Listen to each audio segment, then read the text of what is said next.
Pero antes que nada, lo mismo les quiero agradecer obviamente la invitación y la confianza, y les traigo para Leonardo y para Yamile y el Mauricio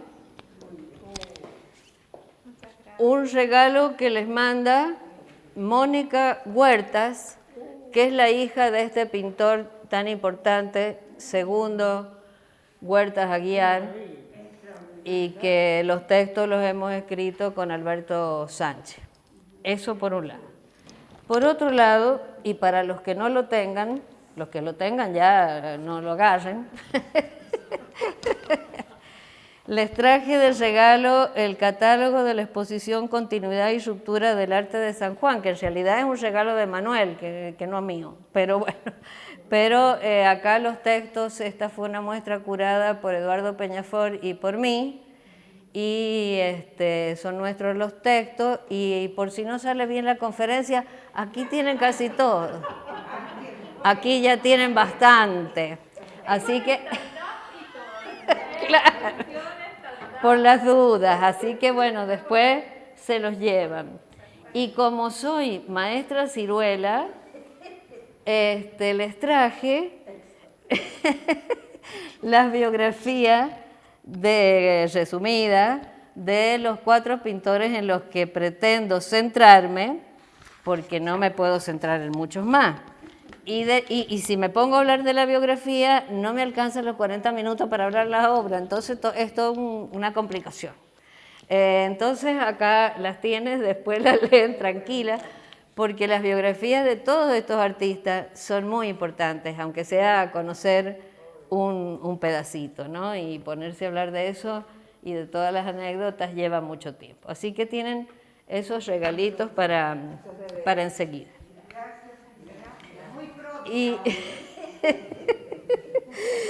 Y bueno, para poder ir rapidito, al principio yo voy a leer, porque si no yo me empiezo a ir por las ramas y se me pasa el tiempo, ese es mi problema. Por otro lado, a mí me gustan las charlas interactivas, pero bueno, ahora no se puede. Entonces yo voy a ir rapidito y cuando llegue a los pintores también los voy a pasar rapidito, y cuando se acabe la filmación podemos hacer comentarios y volver para atrás y volver a mostrar alguna cosa que les haya interesado, de la que quieran opinar o de la que quieran saber más. Esa va a ser la metodología que he podido implementar, y a su vez rogando que no me falle la tecnología, que es otro de mis problemas. Bueno, entonces voy a empezar. Le aviso aquí al señor camarógrafo que en realidad, como yo voy a estar leyendo, no hace falta que me enfoque mucho a mí, que enfoque la pantalla. Bueno. Pero el perfil no está mal. El perfil tuyo está mal. ¿Está lindo? Bueno.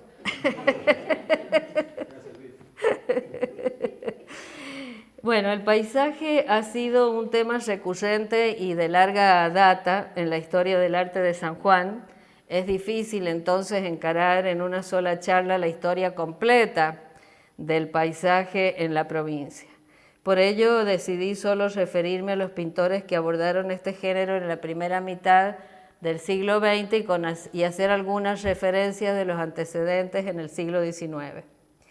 Con la conciencia, obviamente, de que después de 1950 los pintores que actuaron en las décadas anteriores al terremoto del 44 y que vivieron varios años después, continuaron hasta su muerte cultivando el paisaje. Y también muchos de los que se fueron, por supuesto, incorporando en esos años y más adelante. Y teniendo en cuenta asimismo que la mayoría de los pintores sanjuaninos que tuvieron su auge después, en los 60, en los 70, en los 80, aún siendo pintores que se dedicaron a otras temáticas, algunas veces incursionaron en el paisaje.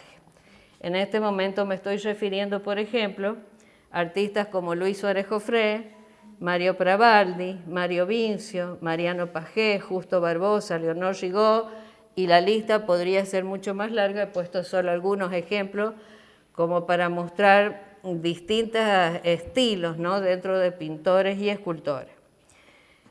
Y por supuesto, muchos pintores y pintoras de mi generación y de las nuevas generaciones hasta hoy se dedicaron en algún momento al paisaje. Ahí he puesto algunos así medio viejitos como yo, algunos más jóvenes como Mario Pérez, pero en general son pintores de mi generación.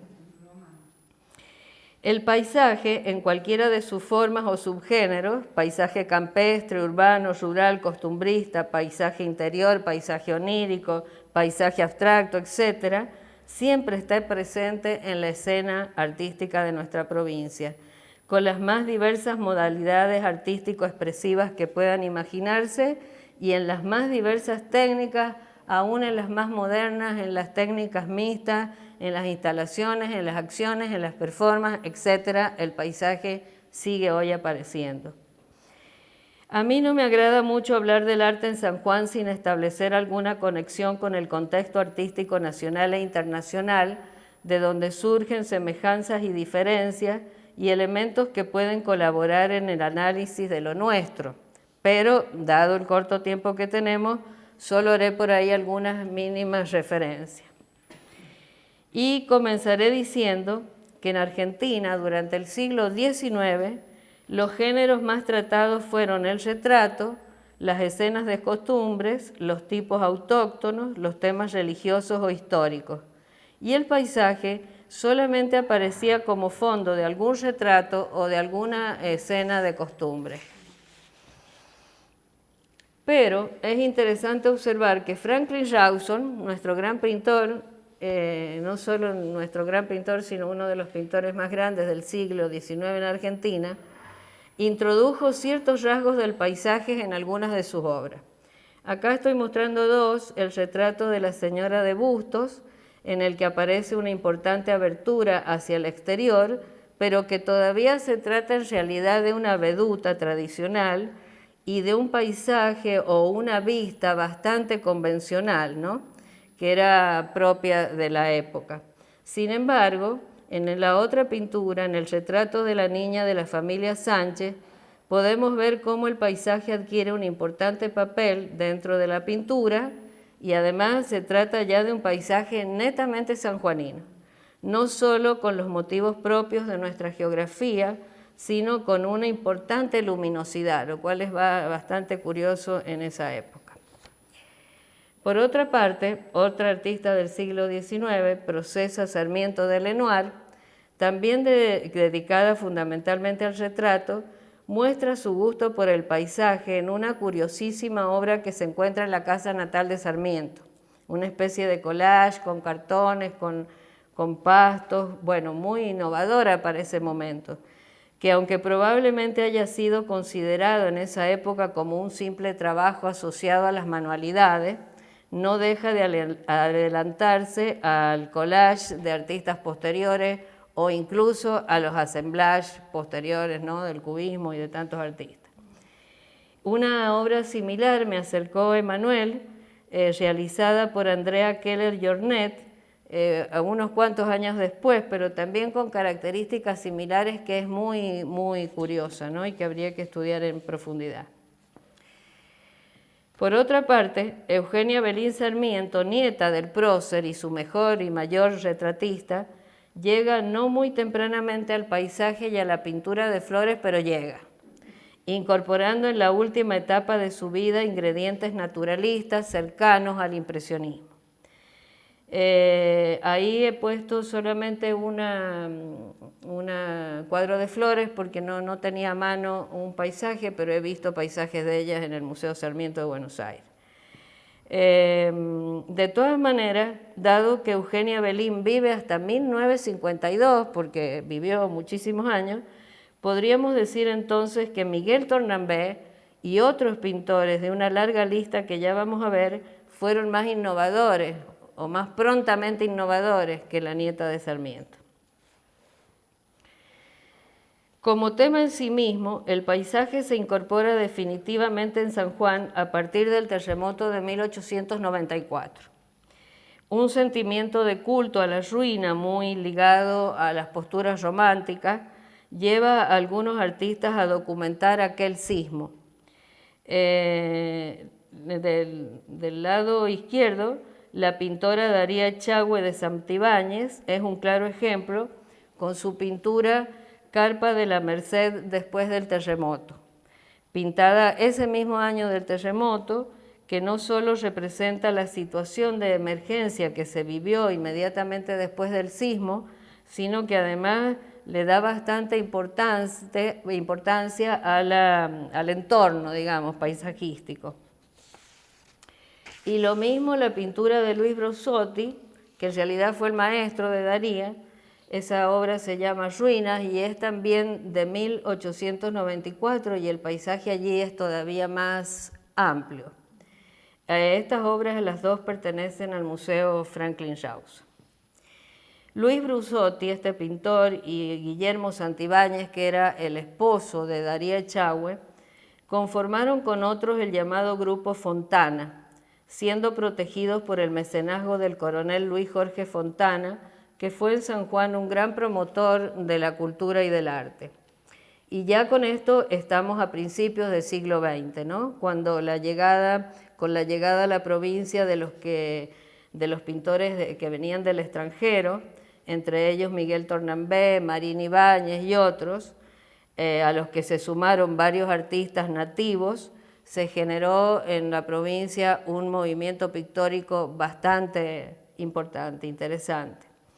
Y aunque varios de ellos afrontaron otros géneros, distintas circunstancias los impulsaron a dedicarse al paisaje al aire libre, convirtiéndose este en el leitmotiv de la mayor parte de los artistas y también de la enseñanza del dibujo, sobre todo en las escuelas de enseñanza media y en los talleres particulares se empezó a enseñar el paisaje. Varios destacados pintores de Buenos Aires, ya a finales del siglo XIX, habían comenzado a superar la estilística académica, neoclásica, romántica, y habían introducido el gusto por una pintura más clara y luminosa, preocupada por los efectos de la luz sobre las cosas, introduciendo procedimientos técnicos que implicaban mayor soltura de la factura pictórica y mayor espontaneidad en el tratamiento general de la obra. La que están viendo no es un paisaje, pero es una obra espectacular de Antonio Aliche que tenemos en el museo. Y ahí les puse quiénes serían más o menos contemporáneos en San Juan de estos 4 grandes artistas, y la tenemos a Eugenia, la tenemos a Daría y lo tenemos a Miguel Tornambé, entre otros, como para irse ubicando de que nosotros no vivíamos en un planeta aparte, ni en la estratosfera. Bueno, ahí les muestro un paisaje de mucha claridad y con una factura muy particular de Antonio Aliche. Acá 2 pinturas de Pío Colivadino, una, la de la izquierda, está en la colección del museo, el otro es un paisaje de Tandil, también ya muy luminoso. Estas son 2 paisajes de Eduardo Sívori, también con las mismas más o menos características, y de Ernesto de la Cárcova puse su obra que a mí me encanta, que está en el museo, Doña Enriqueta, que también es un retrato muy luminoso, muy distinto a los retratos, digamos, académicos. No encontré un paisaje, pero esa naturaleza muerta ejemplifica muy bien esto que decimos de la luz, de la atmósfera y de la pintura al aire libre. Y bueno, para acompañar, puse 2 pinturas de Miguel Tornambé de 1919, fíjense, que, bueno, sumamente luminosas, pero además con un estilo absolutamente distinto, muy, muy, muy personal. Bueno, el primero de los movimientos modernos, el impresionismo, se instaló en Argentina alrededor de 1902, cuando Martín Malarro, que acababa de venir de Europa, realiza una exposición en Buenos Aires. El impresionismo, que había nacido en Francia en 1874, ya para los años 1890 estaba prácticamente superado, ¿no? Pero porque por entonces ya estaba en pleno apogeo en Europa el postimpresionismo de Cézanne, Van Gogh, Seurat, Gauguin, Toulouse-Lautrec y muchos otros, además de otros movimientos como los Navis y otros. De manera que lo que se suele llamar, entre comillas, impresionismo argentino, tuvo en la Argentina una irrupción muy tardía, y ese retardo persistió todavía hasta 1910 o un poquito más, cuando ya en Europa se habían conocido el fauvismo, el expresionismo, el primer cubismo y la pintura abstracta de los movimientos rusos, entre otras cosas. Y esas expresiones fueron absolutamente ignoradas en ese momento en la Argentina. La batalla encendida por Malayo, de Malayo es el cuadro de la izquierda, ¿no? El otro es de Fader. Esta batalla encendida por Malayo y estimulada por Fader y por otro pintor que se llama Ramón Silva, se desenvolvió muy lentamente en Argentina porque estaba ahogada por el peso retardatario del naturalismo academizante que estaba imperando todavía y que respetaba la representación ilusoria de la realidad y la captación verista de las cosas a través de tratamientos clásicos del espacio, de la forma, del volumen y sobre todo de la luz de interiores, la luz en interior, la luz del estudio. Pero bueno, esta ofensiva impresionista abrió las puertas hacia la luz y por supuesto incorporó la pintura al aire libre. Estas iniciativas fueron llegando lentamente a San Juan y fueron adoptadas por muchos de nuestros pintores, por casi todos, y también es importante recordar que Fernando Fader integró en Buenos Aires el grupo Nexus, cuyos artistas compartían la preocupación nativista que buscaba definir el ideal de una pintura netamente nacional. Lucharon mucho por eso y para Nexus las raíces de nuestro arte estaban en el paisaje justamente, en la geografía del país. También entonces estas preocupaciones de alguna manera llegaron a San Juan y colaboraron a que los pintores se cautivaran por pintar en contacto directo con la naturaleza. La cuestión es que así fue como nuestros pintores, ahora me emociono, nuestros pintores salieron a pintar al plein air, sobre todo en los fines de semana. Y aquí tenemos una foto histórica de don Fernando Hidalgo, el abuelo de Mauricio Dávila, que yo conocí mucho también, que sé por mi padre que junto con Armando Dubós y Julián Tornambert, y alternativamente con algún otro, salían a pintar al aire libre, especialmente los domingos, o sea, era como un ritual. Hay muchas anécdotas sobre eso, pero no las podemos contar. Otro hecho que no se puede dejar de mencionar es la presencia de Lino Eneas Pirimelgo en San Juan, quien en sus 2 estadías durante la década del 20 estuvo en contacto con algunos de nuestros artistas, en especial parece que con Anchestegui y con Pineda, pero también con otros, y alguna influencia obviamente dejó.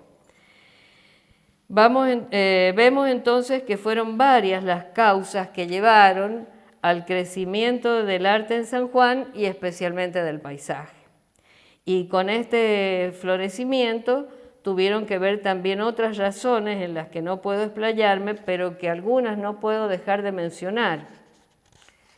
No puedo dejar de mencionar la creación de la primera Comisión Provincial de Bellas Artes que se creó en 1934, integrada por José María Pineda, Eduardo Gallo, Diego de Huertos, Manuel Marín Ibáñez, Fernando Bermúdez Franco y otros. Esta comisión, además de otras múltiples iniciativas y además de haber creado el Museo de Bellas Artes, trajo a San Juan varias exposiciones de artistas de Buenos Aires que incluían obras con muy nuevas ideas, renovadoras ideas. Estas nuevas ideas no siempre fueron recibidas por los artistas porque muchos de ellos todavía estaban en una tendencia más bien académica y mucho menos fueron apreciadas por el público, que se criticaron bastante. Sin embargo, estas nuevas ideas empezaron, ¿no?, a influir en los artistas, sobre todo en la década del 40 y en la década del 50. También hay que considerar la formación de varios grupos y asociaciones que hicieron lo suyo, motivando a la creación, organización de exposiciones, charlas, salones de arte, etcétera, que fueron muy frondosos los salones de arte antes del terremoto y posteriormente al terremoto, cosa que hoy recientemente hemos empezado a tener. Estas organizaciones fueron, por ejemplo, el Grupo Oasis, el Grupo La Tribu, la Asociación Refugio y también la Escuela de Artes y Oficios Obreros del Porvenir, que tuvo mucho que ver con la formación de nuestros artistas más jóvenes y que muchos de estos pintores que tienen puestos ahí enseñaron en la Escuela Obreros del Porvenir. Ya a fines de los 50 se creó el Instituto Superior de Arte, donde estudié yo, pero eso ya hay que dejarlo para otro capítulo porque no nos entra. Entonces, bueno, no vamos a leer todos esos pintores con sus fechas de nacimiento y muerte, ya se dan más o menos una idea de quiénes son, pero faltan unos cuantos, y sin embargo, imagínense la cantidad de pintores. La mayoría de ellos actuando antes del terremoto del 44 y muchos siguiendo, como dije, después del terremoto del 44. De modo que, y casi todos fueron paisajistas, ahí a lo mejor sacando a Sugo, pero también tiene algunas cosas por allí. Todos fueron paisajistas, o sea que tampoco les puedo hablar de toda esa cantidad de pintores en una sola charla. Hay un solo sobreviviente ahí, no sé, porque es que no ves. Claro, hay un solo sobreviviente, sí, que ya cumplió los 100 años, o cumple por ahora. Ahí les muestro así un mosaico con obras de estos artistas que estaban mencionados, ¿no es cierto? Un poquito como para tener una idea y para ver así muy rápidamente las diferencias estilísticas entre ellos, porque son bien diferentes. Ahí tienen otros más. Ahí en el medio hay una pintura de José María Pineda, que es de una colección privada, que es espectacular, a pesar de que él se dedicó prácticamente más al grabado que a la pintura. Abajo a la derecha puse un grabado de Don Nelo Raffo, porque también sus paisajes más bien de corte urbano, bueno, tienen mucho interés, Paredes con las cosas del terremoto, en fin, así un variadito. Ahí tienen otros grabados de Santiago Raffo, el del árbol, y una escena paisajística costumbrista de Pineda. De Vicenta Sastre no encontré una foto nueva, por eso puse sus tradicionales girasoles, en fin, bueno, pero más o menos un pantallazo. Pero antes de seguir, quiero hacer un paréntesis para aclarar algo sobre esto que se suele llamar el impresionismo argentino. A mi modo de ver y al modo de ver de muchos críticos, no es muy apropiado hablar de un impresionismo argentino o incluso de un impresionismo sanjuanino, ya que esta tendencia adquirió en nuestro país características propias, sufriendo adecuaciones según los modos de sentir de los artistas y las idiosincrasias, por supuesto, del país y de las regiones. De suyo, los argentinos que hacia 1880 conocieron en Europa el impresionismo francés o el alemán o el manchismo italiano, lo asimilaron desde su propia experiencia de vida y no siempre entendiendo los preceptos del movimiento en profundidad.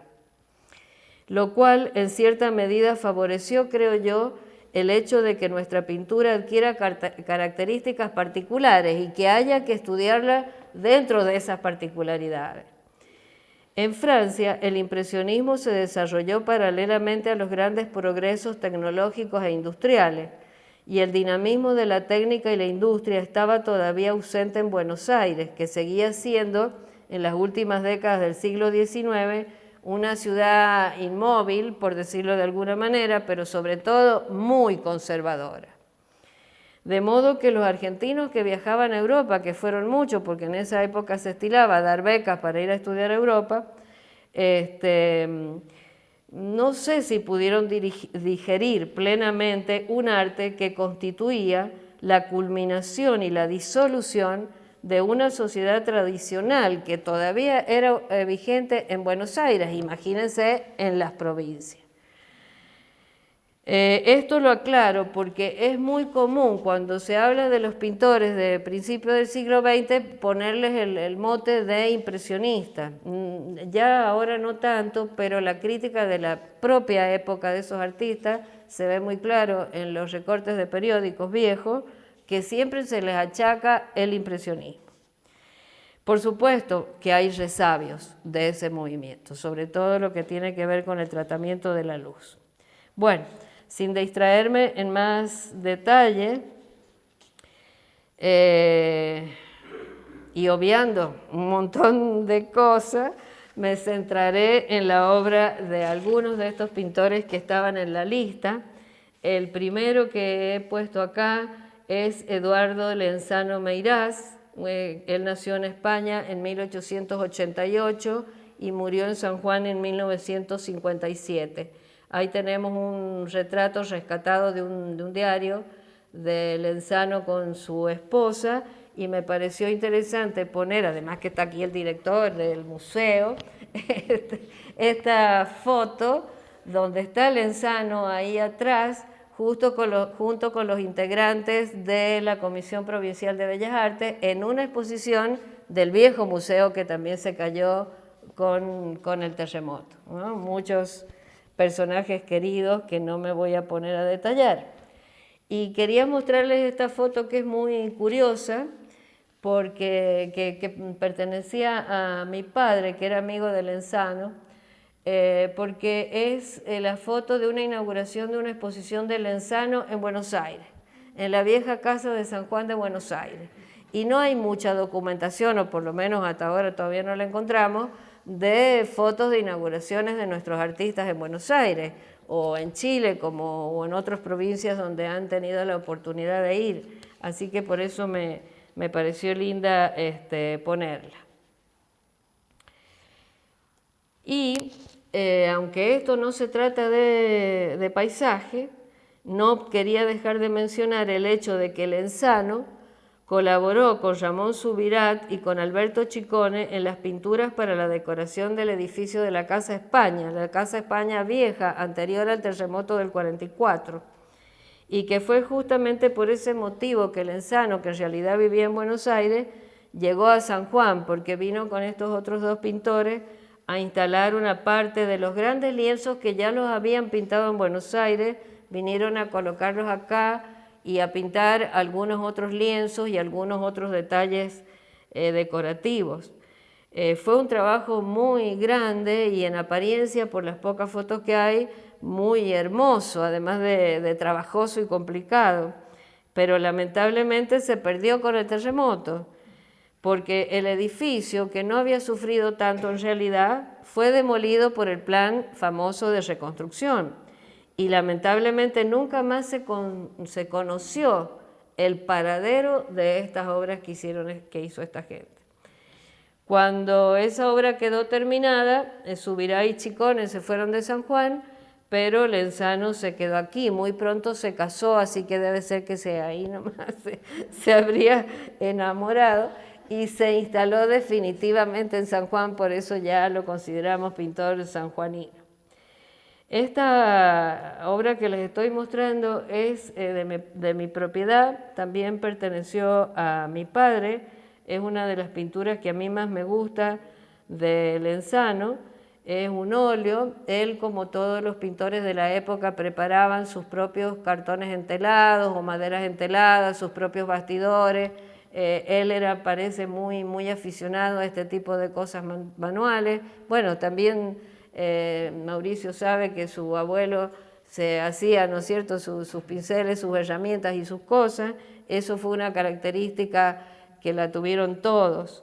Pero Lenzano, además de hacer pintura, también hizo dibujo, monocopia y grabado. Lamentablemente no hemos encontrado ningún grabado ni ninguna matriz de grabado para poder reproducirla en el otro proyecto que tampoco tengo tiempo de contarles, que estamos haciendo en el Museo de Bellas Artes.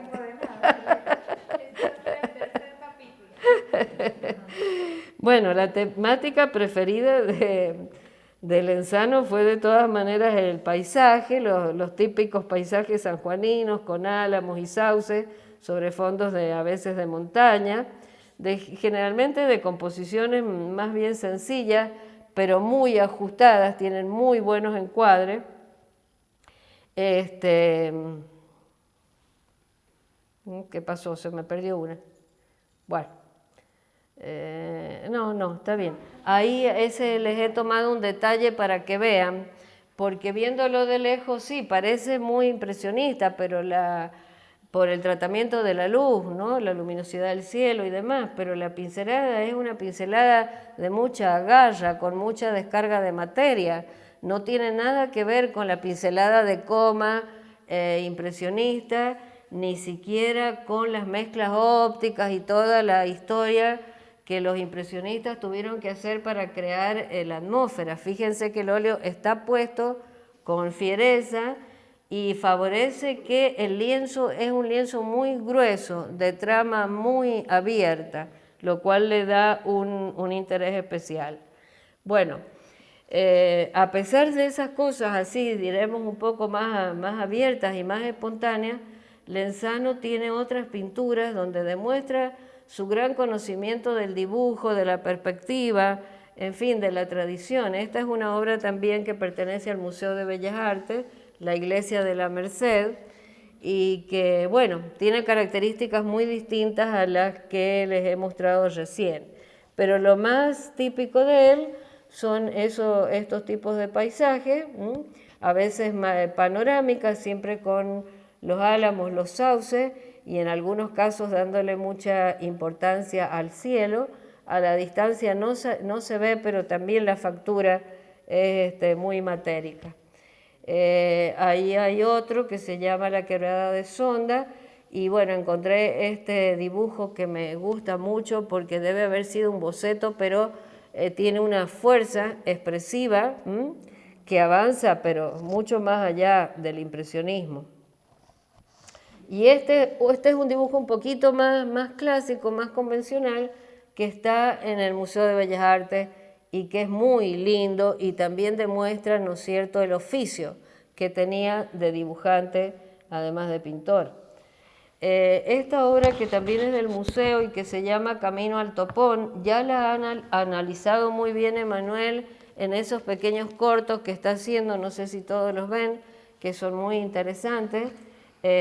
Obras narradas le ha llamado él, y es una pintura también muy entonada, de paleta bastante limitada, digamos, con una composición parecida a la que le mostré antes, porque siempre hay como un camino que entra en diagonal para un lado o para otro lado, horizontes bajos que permiten darle importancia al cielo, ¿no?, y aprovechar toda la luminosidad. También, si viéramos un detalle, veríamos que la factura es muy suelta, de ejecución rápida, a pesar de que probablemente el cuadro le llevó bastante tiempo por la composición que tiene, absolutamente dinámica, con no solo la oblicua del camino, sino la oblicua que marca el árbol, junto a las formas curvas, ¿no?, líneas curvas de base que estructuran la pintura y que la hacen muy dinámica. Bueno, el otro que quería mencionar es Manuel Marín Ibáñez. Acá hay un autorretrato de Manuel Marín Ibáñez, que lamentablemente nadie lo tiene en colores. Creo que este autorretrato quedó en España, hay cosas que todavía no las podemos descubrir bien, que quedó en España cuando él pudo volver después de 56 años de haber estado en Argentina. Y puse al lado un retrato que también está desapareció en la propia familia, que es el retrato de Aída Alonso cuando tenía 15 años, y que debe haber sido una pintura muy interesante. Bueno, para mostrarles que él también abordó otros géneros, no solo el paisaje.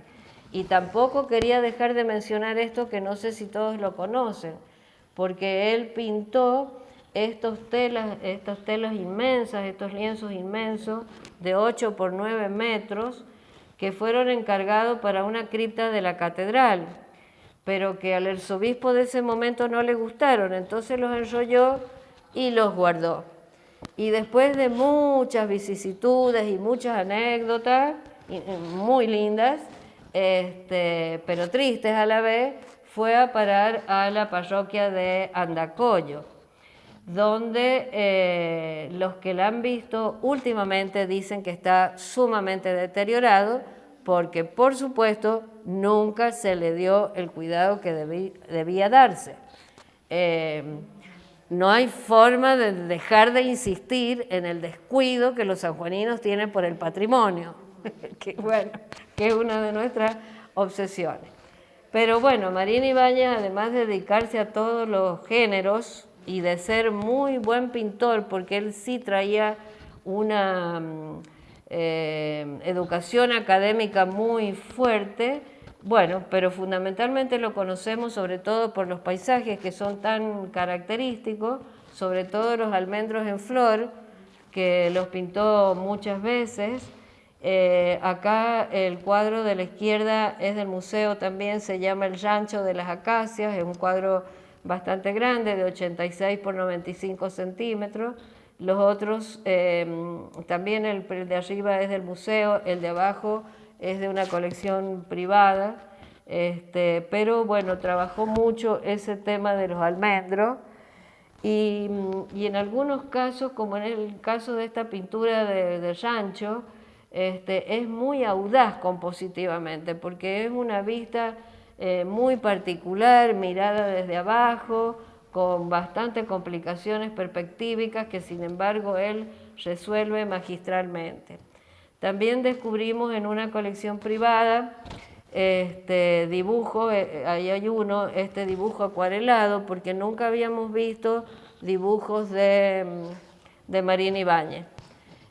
También son una especie de vistas panorámicas, trabajados con tintas chinas y después coloreados con acuarela. No es precisamente una acuarela en el sentido tradicional, es muy original.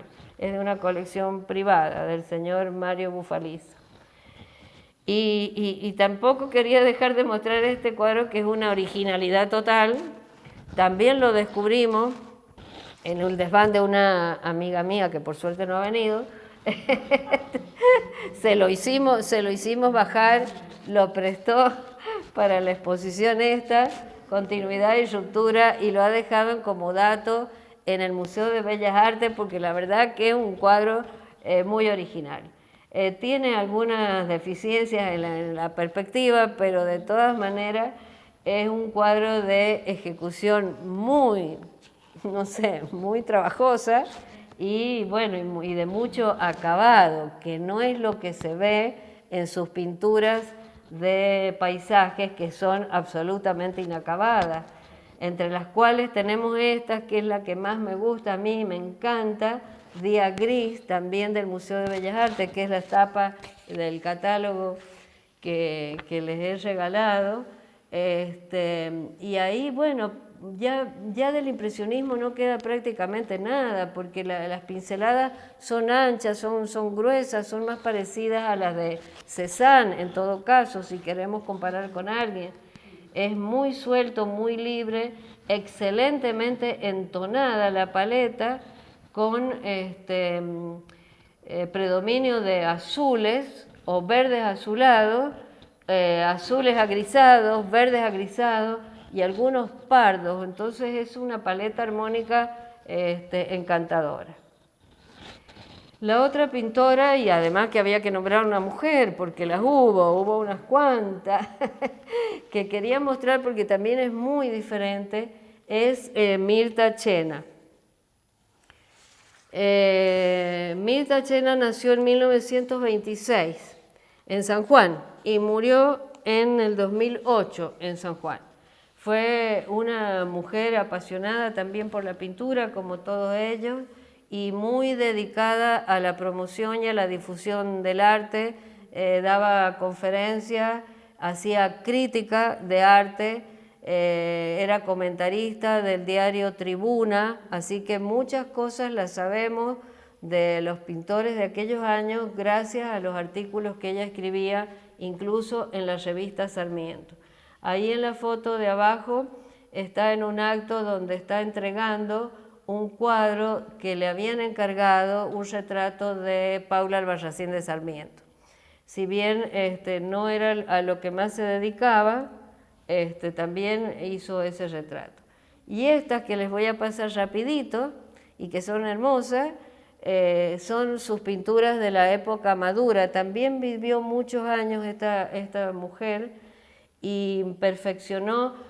Lo otro que hay que decir que ella estudió Bellas Artes, hizo la carrera universitaria en la Universidad de Mendoza, ¿no? Ya en esa época tenemos varias mujeres, sobre todo recibidas en universidades, en Buenos Aires o en Mendoza.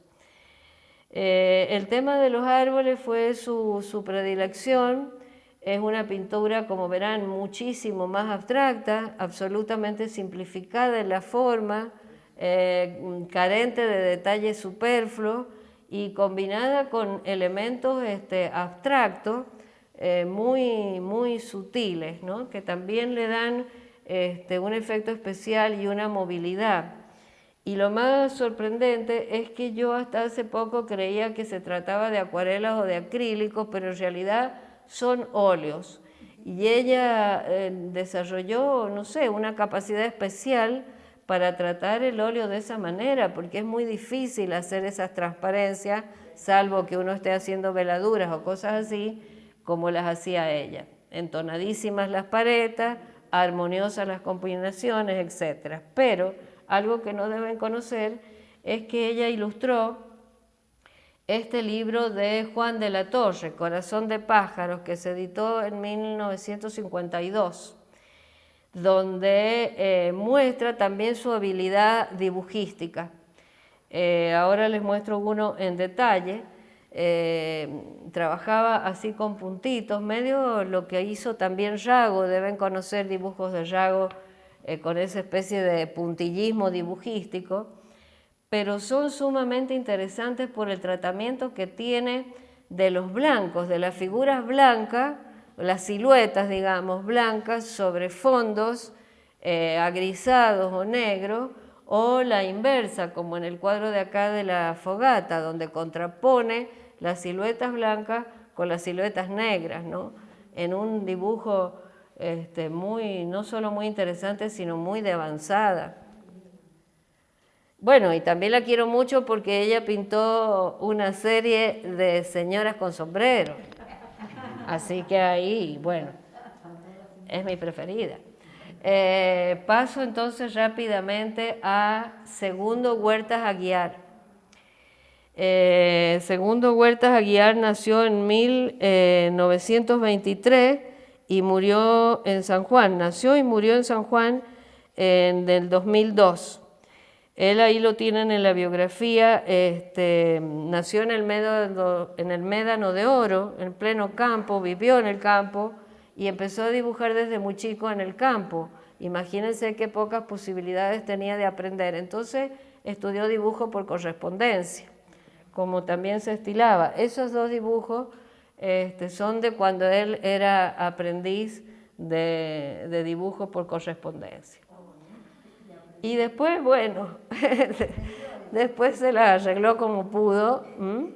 Fue un estudioso de la pintura, tiene una producción soberbia, impresionante, la cantidad de obras, y llegó, este es en homenaje al Mauricio, porque es su antecedente, llegó a este tipo de pinturas hiperrealistas, que a pesar de representar la realidad muy parecida a lo que se ve, siempre están cargadas de poesía, ¿no? O de cierto lirismo. No es una representación fría, fotográfica, aunque él en muchos casos se basó en fotografía, pero fue un gran viajero.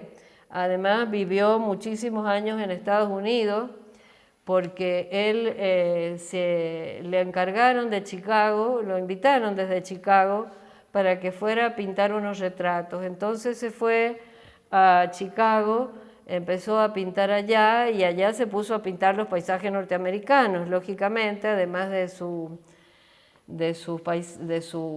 retratos que le habían encargado. Y se quedó viviendo muchos años ahí porque él entró a unos talleres que vendían cuadros por cantidades, digamos, industriales, y que contrataban pintores de diversos países que pintaban juntos y simultáneamente todos los días y todo el día, ¿no? Un poco lo que le pasó acá a Mario Pérez con sus contratos con la Galería de Arte. Pero el contacto con tantos pintores extranjeros colaboró muchísimo más para que él enriqueciera sus técnicas y definiera su estilística. Estos dos que están viendo ahora son en realidad obras de acá, de San Juan, del rancho sanjuanino. Y esto, por lo menos el paisaje de la izquierda también es un paisaje sanjuanino, otoñal. Pintó obviamente todas las estaciones y todos los tipos de paisajes habidos y por haber. Y ahí les he puesto un detalle para que vean también que aunque a la distancia las pinturas de él parecen ser muy diluidas, no lo son. Hay pinturas en las que la descarga de materia es muy soberbia, muy fuerte, y esto hace que genere en el espectador sensaciones muy particulares, no solo en la vista, sino en el tacto y en el gusto, porque es como que uno la siente, ¿no es cierto?, en el paladar. Ayer justamente tuve la oportunidad de estar en la casa de una sobrina que tiene un par de pinturas, porque yo nunca he visto hace muchos años los originales, pero he visto muy poco. Entonces, por las fotos no me daba cuenta muy bien de cómo era la factura y realmente hay zonas diluidas, pero otras zonas que el óleo está ahí descarnado, ¿no? Con una expresividad muy importante. De hecho, manejó las técnicas ortodoxas en toda su plenitud, y así podía hacer desde detalles de primer plano con mucha rugosidad y mucha carga de materia hasta ir diluyendo hacia los últimos planos y utilizando las transparencias y las veladuras, sobre todo para los cielos, en los que lograba incluso dar la sensación de humedad y de movimiento de las nubes. También era muy afecto a los horizontes lejanos, ¿no es cierto?, a los horizontes bajos. Pero bueno, la obra que es más conocida mundialmente de él es la obra que hizo en Estados Unidos, sobre todo en el oeste de Estados Unidos. Que mientras trabajaba, él visitó muchísimos lugares para tratar de captar los distintos paisajes, los desiertos, las montañas, el mar, los ríos, etc. Y hizo estas pinturas fenomenales que tienen las mismas características que les estaba diciendo, ¿no? Trabajó en todos los formatos, algunas son obras muy chicas, pero también afrontó grandes formatos, esas de Estados Unidos sobre todo son pinturas muy grandes, y pinturas más chicas y con características como las que les estoy mencionando, son sobre todo la de los cactus, la flora, tanto de San Juan, gracias, tanto de San Juan como de Estados Unidos. El cactus de la derecha, visto de cerca, también tiene mucha carga de pintura, es muy pictórico, prácticamente parece una pintura expresionista. Bueno, y su otro gran reto fueron los mares, ¿no? El movimiento de las olas, algunas vistas muy amplias con montañas atrás y estos cielos, y otras muchas pinturas del detalle de la ola moviéndose sobre las piedras. Sus paletas en general, bueno, salvo esta que estoy mostrando ahora, fueron muy cálidas, pero utilizaban muy bien los fríos para, por contrapartida, resaltar los cálidos. Evitaba el uso del negro y de los pardos para no oscurecer la pintura, porque él era un amante de la luz, un verdadero amante de la luz.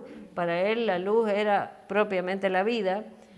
Y entonces entra en ese juego donde, a pesar de predominios de paletas cálidas, los azules, los violetas, que aparecen también en algunos cielos parecidos a la última pintura del Mauricio, de los atardeceres, donde intercepta los azules con los magentas y los rojos, y no quise traer tantas fotos porque, bueno, no sé, ya no da para más.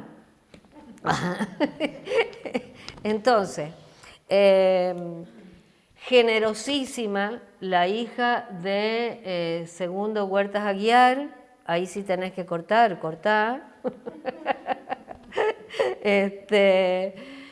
Que me regaló catálogos, algunos que les traje.